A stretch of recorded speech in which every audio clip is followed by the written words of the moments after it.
And it just shouldn't be this way. What was that congressional address?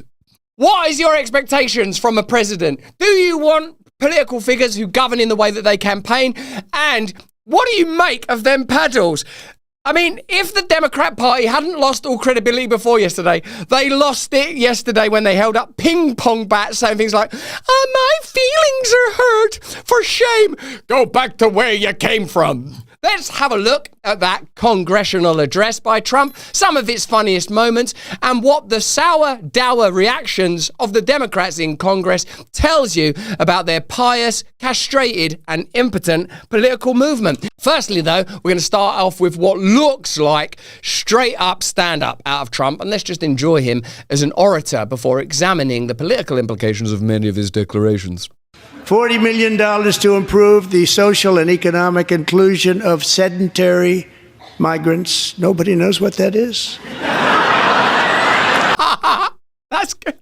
Nobody knows what that is. Sedentary migrants.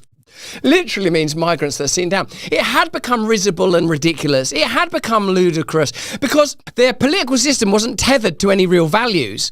You can see that continually with the shifting values. When things change the whole bloody time, you know that there's something peculiar going on, that there's no permanent values like compassion or love or surrender or forgiveness or acceptance or things that you might approach as a Buddhist or as a Muslim or as a Christian or as a secular person, but you at least got to acknowledge that they're principles.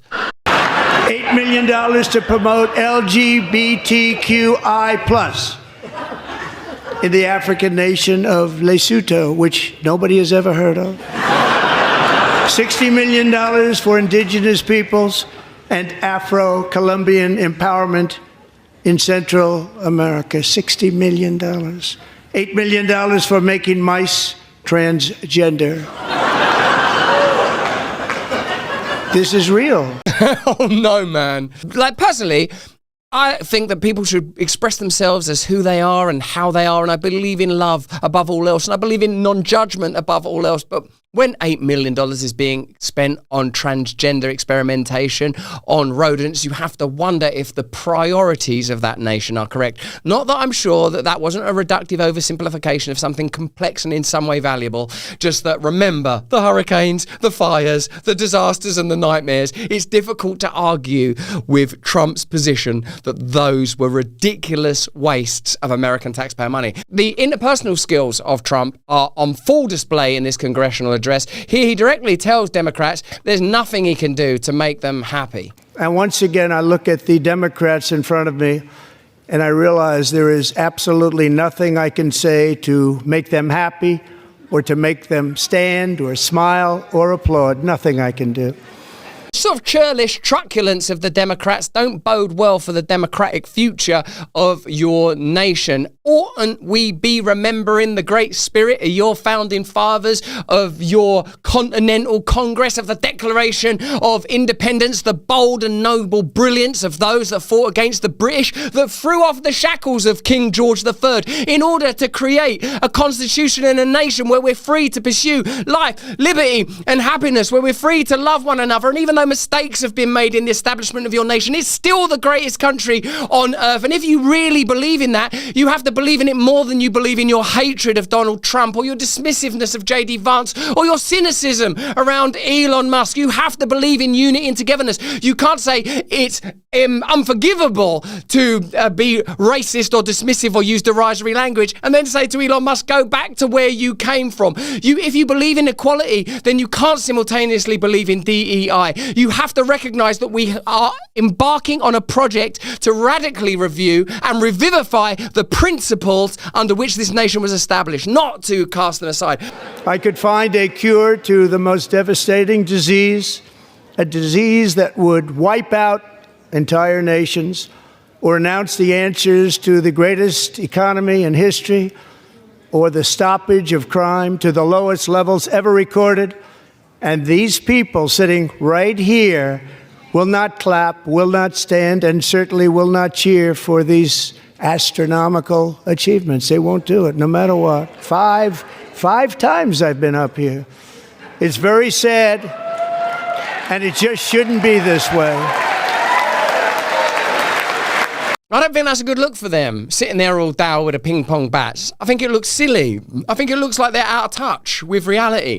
This is a time, I think, for America to unify. I think this is a time to say there are certain values that define your country and your nation, and that does, I reckon, amount to inclusivity and the variety and the exciting project of the Americas and federalism and independent states and experiments in democracy. That can't be done with sourness, cynicism, or hatred from either side, either the governing party or the opposition party. But the opposition party in particular, I reckon, until they undertake a full investigation into how they became completely captured by the donor class, by lobbyists and globalism, whether that's deep state globalism, i.e. entrenched bureaucrats running the country, or powerful commercial global corporate forces. Until that conversation is taking place, you don't have a Democrat Party. You just have sort of dour, sour ping pong players without a ball. I mean, that's what they've got. They've got bats, no ball, no game to play. Let's have a look at, this is a lovely moment here where Trump acknowledges Bobby Kennedy, and you would think just out of like heritage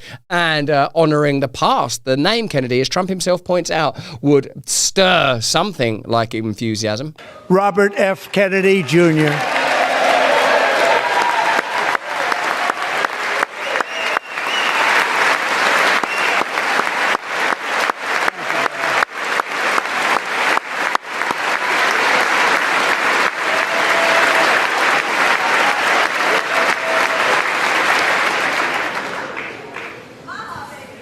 With the name Kennedy, you would have thought everybody over here would have been cheering. How quickly they forget. Not just the name Kennedy, but Bobby Kennedy is a person that I happen to know, and I consider him to be a dear friend. The reason I think he's such a great person is because he's open and honest about his brokenness and the brokenness of his past. He's diligent and brilliant, well-read, compassionate, kind, articulate, funny. Let me ask you this. Let me know if you agree with this in the comments and chat. If the Democrats had chosen Bobby Kennedy as their candidate, do you think he would have done better than Kamala Harris? Do you think he would have done better than Biden? Do you think he maybe could have even beaten Trump? Do you think that the Democrat Party are so owned by corporate and commercial interests they can't run with a candidate that's interested in the American people, that's interested in redressing the pharmaceutical industry and what some people are beginning to consider the crimes of the pandemic era? Any man that could write the book that he wrote about Fauci and be as factually accurate, as bold and as brave, as preemptive of the problems that we would foresee in the pandemic, and the reckoning that he's invited when it comes to big food, big agriculture, the problems of diet and health in America, that man would have been a far better leader than Kamala Harris. And that man in government with Trump is likely to bring about significant change. And the fact that the Democrats sit there like that with their ping pong bats with their arms folded, like daft prats, or even would you elevate as far as twats, tells you that it's a party in decline, decay, disrepair, and descending into irrelevance, I'd say. But let me know what you think in the comments and the chat. Bunker. When you need to be safe online, you require a bunker. You must notice that billionaires everywhere have their own bunker. Why shouldn't you have Bunker to protect your online life? Bunker has been a great sponsor for the show. They're having tremendous growth, and I want to tell you about them today. High net worth families, law enforcement agents, professional athletes, and tactical response trainers trust Bunker to protect their lives from surveillance, cyber criminals, and other threats. Bunker is an uncompromised private messenger, together with a password manager, secure vault, and notes that work seamlessly together. It offers you private messaging and sharing. Send messages and leverage Bunker sharing capabilities for passwords, documents, notes, photos, and videos. There's also a password manager. Safeguard your online accounts for finance, banking, travel, shopping, and others. Secure Vault. Keep your important documents at your fingertips, such as identification, health records, travel documents, insurance cards, and your most cherished photos and memories. You pervert. Create notes for to-do lists, travel, business, private reflections, recipes, workouts, and health information. In over 130 countries, Bunker customers enjoy peace of mind, travel with greater ease, and have more energy to focus on what matters most. Bunker. Give it a try. Keep yourself safe online like billionaires do down their bunkers. Download Bunker now from the App Store, Play Store, or visit their website, bunker.com. Use the offer code BRAND to get 25% off. Live life to the full and protect what matters most. Download Bunker today. Let's have a look at this mic drop moment from Congress. The media and our friends in the Democrat Party kept saying we needed new legislation. We must have legislation to secure the border. But it turned out that all we really needed was a new president.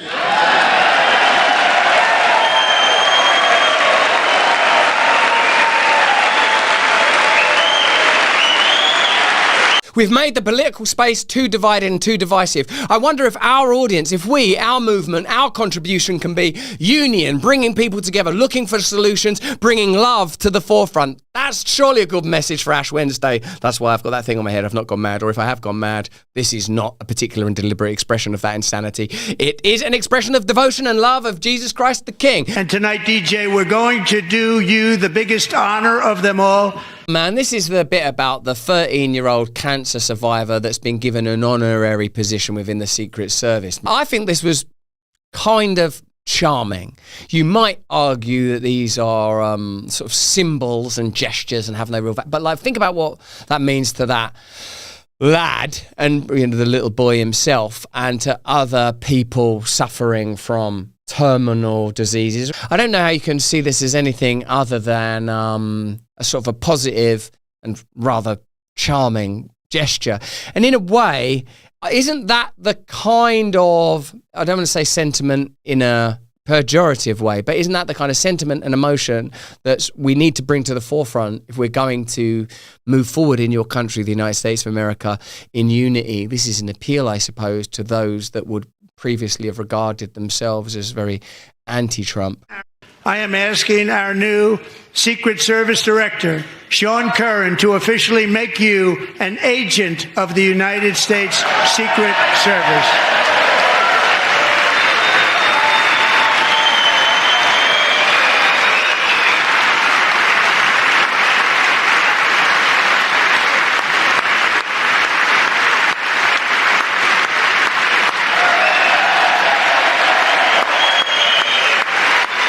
Democrats. He shouldn't be. He's just a diversity hire. He's a diversity hire. If you're a parent or you have family or you've ever been to a children's hospital like St. Jude's in your country or Great Ormond Street in mine, and of course I have, life don't get more serious and more beautiful than that. I suppose if you don't like Trump, you'll say that somehow that it was exploitative. But when you see the boy's face, man, if you're a parent, you just think, ugh, kind of beautiful. And I reckon that somewhere down in that mine of emotion is the resource that we need to collectively find to help us to abide and to obey and to grow together.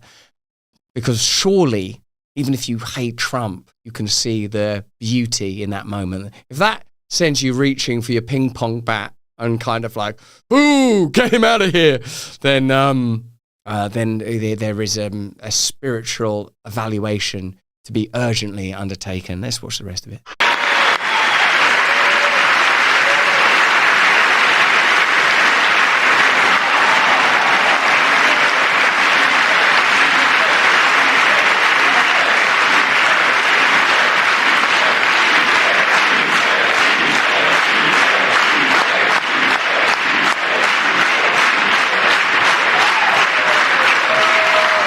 There they are, still just sort of sat down. God love them. Here's MSNBC taking a sort of an unusual approach to that moment. Let's have a look at this. This is, I would say, is the kind of humorlessness, the joylessness, and the disconnect that has exacerbated and maybe even brought about the collapse of the Democratic Party. But I think this was a lesson in finding one thing that you let yourself feel. And I let myself feel joy about DJ, and I hope he's alive for another, 95 years, right? And I hope he lives and the life he wants to live. He wants to be a cop. He knows what he wants to do. And maybe when you have childhood cancer, that crystallizes for you. And I hope he has a long life as a law enforcement officer. But I hope he never has to defend the United States Capitol against Donald Trump's supporters. And if he does, I hope he isn't one of the 6 who loses his life to suicide.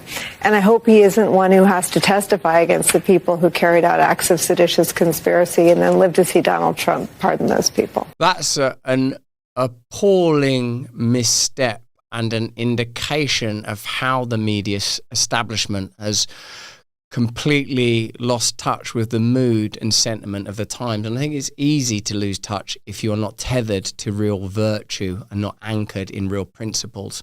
And I think that now we're close to the heart, and it's a dark and empty heart, of what globalism is.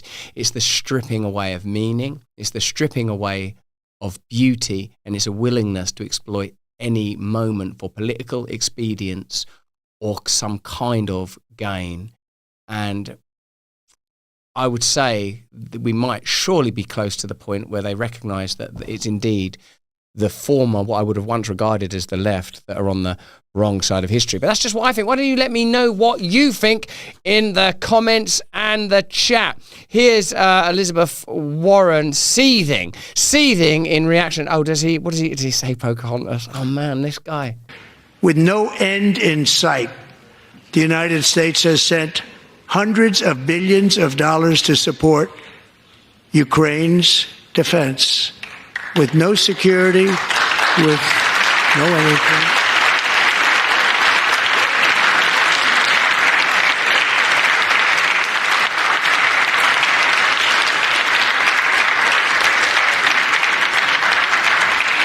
Do you want to keep it going for another 5 years? Yeah, you would say Pocahontas says yes.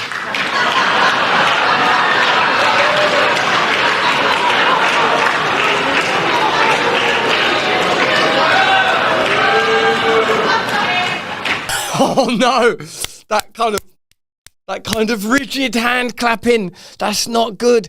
You know, that's where he is distinct, isn't it? He has a kind of genuine sense of humour. Contrast that with just yesterday, my country, Keir Starmer, the leader of the UK, attempted to capitalise on a popular sitcom called Gavin and Stacey. Very brilliant show, actually, which had an ongoing joke about an event that took place on a fishing trip. When Keir Starmer went to Wales, one of the countries that make up the United Kingdom, he made a sort of a reference to that fishing trip. For indeed, Gavin and Stacey was a show set in Wales.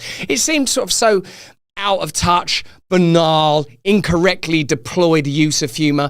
Trump is a man who in real time will use a nickname that you can't be offended by unless you acknowledge that it was a bit offensive and icky that Elizabeth Warren claimed. Like, I'm 1/25th Native American, when in fact I don't even know that she actually was. She's not, is she? Was it like that? Was it sort of made up and kind of the sort of ridiculous posturing that has divorced them from the population that they claimed to serve? And even when they make those extraordinary statements like the lady there on MSNBC about the terminally ill kid, hopefully not having to face a January 6th style riot, that they use children when it's appropriate to their cause. They evoke sentiment when it's convenient for them, when it's something they're aligned with and alloyed to, for example, transgenderism. And increasingly, it seems like these are issues which are important if they affect your life, were brought to the cultural forefront, not to facilitate or aid people that were having a difficult time because of biases or prejudices,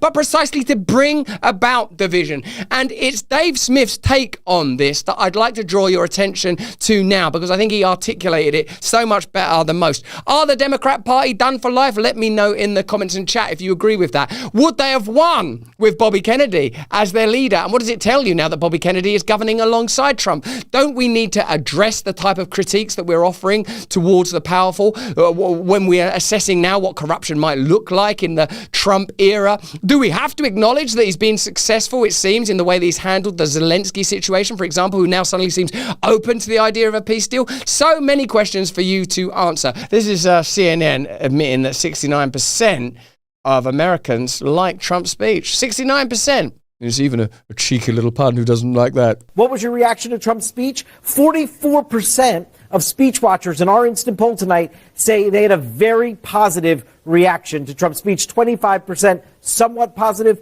31% negative. You got to get in touch, man. You got to get in touch with reality, haven't you? This shows you that people in general were a little over the incriminating choke of woke. They were over it. They recognise that, hold on, this isn't about compassion. This isn't about ensuring that vulnerable people or minorities or whatever slightly patronising term you want to use for people are protected. This is about the vision. That's what I think. Do you think that as well? And another thing is, if we're going to have actual values, if you're going to say that the Congress and the Capitol are sacred places, and that's the claim that undergirded the strong reaction and histrionics after Jan 6, then you better stand up when the president speaks. Ted Cruz at least thinks that. What do you think about the Democrats not standing up for Trump? What do you think about their haughty, supercilious arm crossing and ping-pong bats of justice? Oh yeah, these are the people, are they, that are going to lead us against globalism? We need to protect our most vulnerable. Yeah, that's in all religions, by the way. Christianity includes that, Judaism, Islam includes that, Hinduism includes. No, from a secular perspective, we're going to take chance and stand up for globalism. How are you going to do that? How are you going to oppose the forces of evil? How are you going to oppose the truly diabolical? How are you going to oppose whatever seems to be behind this child trafficking epidemic that's desecrating your nation? What are you going to do? Well, we've got ping pong bats, so a lot of these Satanist pedophiles will be pretty scared of that, I would have thought. Is the reason you're holding those ping pong bats because you are part of the satanic pedophile cabal? Well, I don't know. It's certainly one argument to consider. Here's Cruz saying that whether you agree with a president or not, you should certainly stand up when they speak out of respect for the institution. What do you think about that? I have never seen such a disgraceful display as the Democrats put on. I've been to 13 State of the Union addresses altogether since I've been in the Senate. I've been to every one. I've never missed one. It started from the moment he walked in and was introduced, the President of the United States. Not a single Democrat stood, not a single Democrat applauded, not one. I've never seen that happen. Every time Joe Biden walked into that chamber and they introduced him as the President of the United States, I stood my butt up and I clapped. Every time Barack Obama walked in, I stood up and clapped. Even when I couldn't stand their policies, even when I was horrified at what they were doing, I respect the office of the President of the United States and I respect the American people. The contempt those Democrats had, they wouldn't stand, as you noted, for the mom of Jocelyn Nungary. They wouldn't stand for Laken Riley's family. They wouldn't stand for the 13-year-old kid who survived brain cancer. They didn't stand for the young man whose father was a slain police officer.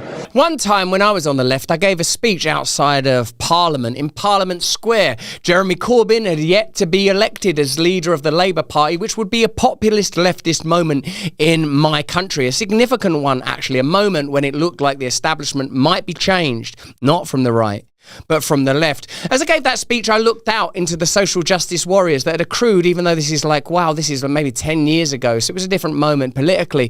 And some of these ideas around woke culture were nascent in some seedling, sapling form. And I sensed and intuited that these people are addicted to opposition, that they kind of don't want to lead. Even when they're in government, they act like they're in opposition. They give you reasons why they can't get anything done, rather than getting things done. And I think the Democrat Party has lapsed into a kind of impotent activism around issues that could be easily solved by true virtue. If you considered yourself to be part of one human family and that everyone warrants kindness and love, you don't need to get caught up in the nomenclature of pronouns. You just need to recognize the principle of love and unity. The Democrat Party made itself irrelevant, and it made itself irrelevant because of the type of politics that's taken over the globe. Instead of real meaning and a willingness to take on institutions of power, you just have gestures and language and hollow rhetoric. Well, I would say this to the left: find your virtues once more. Find your principles. Ask why Bobby Kennedy couldn't be the leader of the Democrat Party, or why Hillary stymied Bernie Sanders, or why Jeremy Corbyn got all tied up and sewn up by the CIA. The left has to discover its cojones and its minerals once again. And I don't just mean by doing deals with Ukraine to get your hands on theirs, but that's just what I think. Why don't you let me know what you think in the comments and the chat? Hey, thanks for watching. If you want to see more uncensored content where free speech can flourish, join our live stream. Click the link right here to watch the next video if you want to, or become a member of a growing movement. Download the Rumble app and you'll be informed every time we make a new piece of content. Stay free.